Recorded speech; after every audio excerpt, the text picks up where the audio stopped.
Il se peut malheureusement lors de la réalisation d'une émulsion maison que celle-ci se déphase dans les 48 heures qui suivent, c'est-à-dire qu'elle se divise, on voit alors une couche d'huile. Cela peut être lié à différentes causes.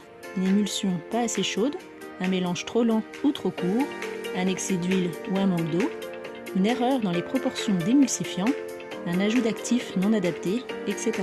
Dans le cas de ma crème préparatrice de bronzage avec l'émulsifiant cœur de crème à 8%, je pense que c'est dû au pourcentage d'huile, 30%, qui a été risqué sans rajouter un stabilisant comme la gomme xanthane, à ajouter entre 0,1 à 0,5%.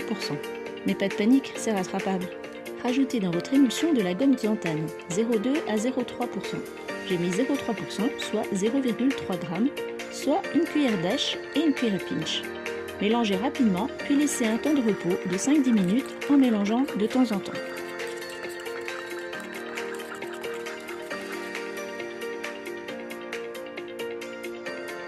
Si vous l'aviez mis dans votre recette d'origine, ajoutez-la dans la phase aqueuse, au hydrolat, avant de mélanger avec les huiles et l'émulsifiant.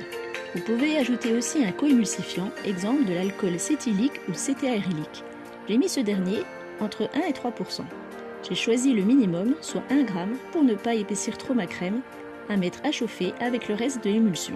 Une fois que le tout est bien chaud, 70-75 degrés, fouettez comme la première fois 3 minutes.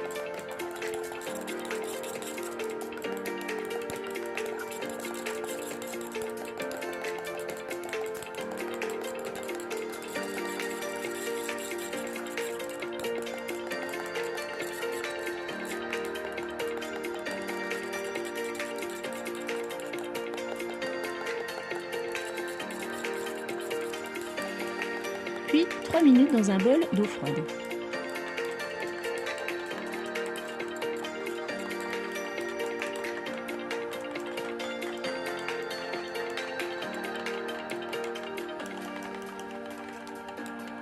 Et voilà!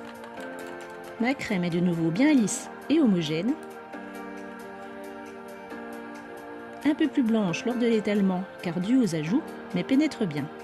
Par contre, une émulsion s'épaissit toujours dans les 24 heures, et là, l'ajout du co-émulsifiant, même minime, l'a trop épaissi. J'ai transvasé du coup le tout dans un pot plus adapté. Ce rattrapage en tout cas est bien stable depuis plusieurs jours.